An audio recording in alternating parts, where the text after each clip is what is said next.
존경하고 사랑하는 우리 구독자 여러분 반갑습니다. 여러분의 멘탈 전도사 천만입니다. 1교시에 이어서 한번 2교시 한번 진행토록 할게요. 지금 미국은 상당히 지금 최악의 물류 대란이 있다. 최악의 물류 대란. 그러다 보니까 우리 바이든 아저씨가 결국 삼성전자에다 SOS를 쳤어요. 결국 살려달라, 도와달라, 뭐 그런 의미입니다.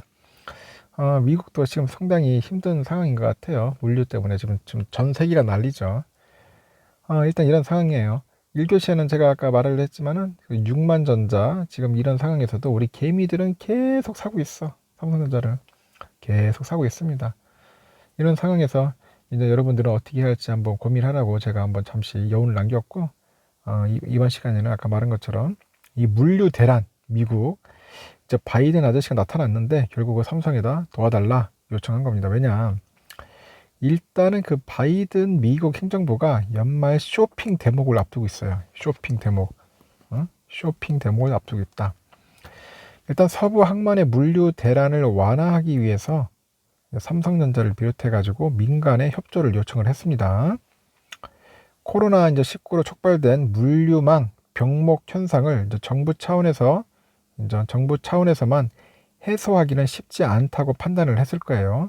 정부의 힘만 하면 힘들 것 같다. 그래서 북미 가전시장에서 영향력이 큰 삼성전자 등 글로벌 민간 기업의 손을 빌리는 거예요. 그래가지고 이제 문제를 한번 해결해 보겠다. 그런 의도가 있는 것 같습니다. 우리 바이든 아저씨가. 일단 백악관에 따르니까 바이든 대통령은 이날 물류업체이가 항만 지도부랑 그 트럭 노조, 그 상공회의소 관계자 등을 만나가지고 그런 최근에 물류 병목 현상을 이제 해결하기 위한 방안을 현재 모색을 합니다. 그래서 이날 회의에는 이제 월마트죠, 월마트, 뭐 페덱스, UPS 등 이런 물류 쪽 관련된 유통 관련된 그 미국 기업과 함께 삼성전자가 완전 참석을 했어요. 그러면 백악관은 이번 회의를 통해서 우선 그 서부의 그 로스앤젤레스 LA항이 24시간 운영 체제를 가동하기로 합니다. 예전에는 그렇게 안 했는데 이제는 24시간 풀가동. 그래가지고 이제 물류 대란 발생 후에 롱비치항이 이제 3주 전부터 이제 부분적으로 24시간 운영에 들어간 데 이어서 LA항도 같은 비상체제에 들어간다는 것이다. 그렇게 합니다. 오랜만에 들어보네요. 롱비치. 하여튼 그렇습니다. 지금 미국도 좀 난리죠. 쇼핑 대목 등 여러 가지 이제 물건을 팔려면은 물건이 있어야 하니까 이 물류 문제를 해결해야겠죠. 하여튼 이번 조치에 따라서 월마트나 페덱스, UPS 등 그 대형 유통 및 수송업체에도 미국 전역의 상품 운송 속도를 높이기 위해서 이제 운영 시간을 확대하는데 삼성전자와 대형 쇼핑 매장을 운영하는 홈디포, 그 타깃은 물류가 몰리지 않는 그 시간대에 활동을 확대하기로 이제 했다고 이제 백악관은 설명을 하네요. 보니까. 그래서 바이든 대통령은 삼성전자하고 홈디포랑 타깃의 조치를 이제 직접 거론을 해요. 그러면서 중대한 진전이다. 이렇게 평가까지 합니다.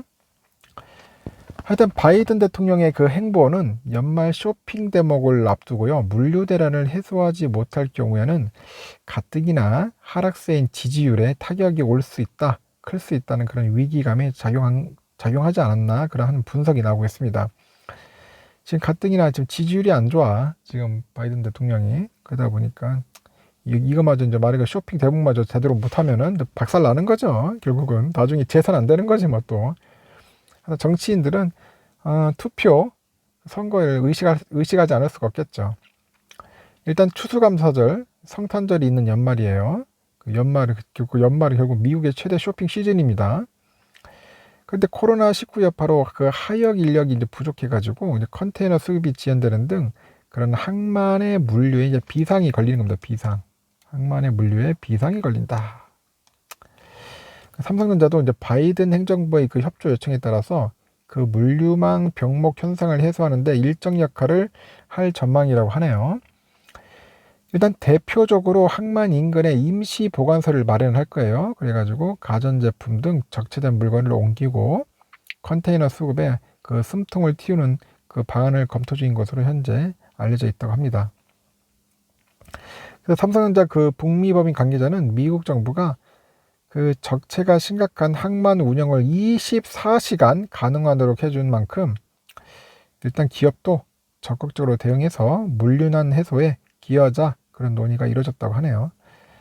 하여튼 미국은 이렇게 해가지고도 어떻게 물류망을 이제 뭐 확보하고 이제 그 숨통을 트이려고 하는 것 같아요. 우리 삼성전자도 이번 기회에 뭐 쇼핑 대목 맞이해서 가전제품이니 엄청나게 팔아야겠죠. 근데 좀 또 반도체 부족으로 난리야. 반도체가 없어. 뭐 반도체가 제대로 이렇게 공급이 돼야지 뭐 스마트폰도 만들고 노트북도 만들고 뭐 PC 같은 것들 이걸 많이 만들어서 판매를 해야 할 텐데 상당히 힘든가 합니다. 지금 그때는 자동차도 마찬가지. 자동차도 지금 반도체가 없어가지고 지금 자동차를 못 만든다 자체가 얼마나 웃겨요. 여러분들 신차 타러 가보면 아시겠지만은 요즘 차 사가지고 제때 나오는 차들 별로 없어요. 보통 뭐 3개월, 뭐 6개월, 어떤 차는 1년 걸리는데 1년. 이게 말이 되느냐는 거죠. 그러다 보니까 중고차 가격이 굉장히 뛰었어요. 지금 참 상황이 아이러니합니다. 아이러니. 왜 이런 상황이 이렇게 연출되는지 모르겠어요. 그러다 보니까 이제 역시 깡패 국가 미국은 벌써 대통령이 나서가지고 이제 기업들도 압박하는 거죠. 글로벌 기업들을 압박해서 제대로 물류 대란 없도록 물건 제때제때 공급하라고 이제 쪼는 겁니다. 삼성전자도 거의 못지않게 잘 하겠죠. 대응을 하겠죠. 일단은 이런 상황들이 지금 연출되는 겁니다. 근데 문제는 이제 이런 상황과 뭐 주가하고 좀 어느 정도 연동이 돼야 하는데 왜 삼성전자 주가는 아직까지도 지지부진하고 이렇게 횡보를 하는지 모르겠다. 오늘은 좀 오르지 않겠나 다들 이제 기대를 할 거예요. 왜냐면 미국 증시가 오르면은 삼성전자 주가가 좀 올라야 하는데 어떤 때 미국 증시 올랐는데 삼성전자가 떨어지고 있고 또 미국 증시 떨어졌는데 삼성전자가도 또 떨어지고 있어. 이게 뭐야? 머피의 법칙이야. 응? 미국이 오르면 삼성 올라야지 이렇게. 근데 오르면 떨어지고 또 미국 증시 떨어지면 떨어지고 그럼 계속 떨어지는 거야. 이러니 이제 투자자 입장에서는 막 환장할 지경이죠. 어떤 분처럼 사랑의 장투가 됐는데 지금 뭐 사랑이 아니야. 지금 왼수. 이제 왼수가 돼버렸어. 왼수의 장투가 된 겁니다. 네가 이기나 내가 이기나 한번 하자. 그 오기로 또 장투하시는 분도 있는 것 같더라고요. 좀 안타깝죠. 이 내가 좋아하는 종목은 즐겨하면서 기뻐하면서 해야 하는데 그런 마음이 아니라는 것은 얼마나 괴롭겠습니까. 그래서 여러분들 그 마음 먹기에 달려 있어요. 투자는 그런 마음을 이제 벗어내야 합니다. 버려고 지금도 늦지 않았으니까 한번 잘 판단해 보십시오. 주가가 오르면은 내가 팔아야 할지 말아야 할지 계속 들고 가야 할지 말아야 할지 이제 그런 부분들도 여러분들 명쾌하게 딱 결정을 하셔야 돼. 하여튼 여러분들 잘 하실 거라 믿고요. 하여튼 지금 바이든 대통령은 물류 대란을 해결하기 위해서 이렇게 발버둥 친다는 거. 우리나라 대통령은 지금 뭐 하고 있는지도 한번 잘 살펴보시길 바랍니다.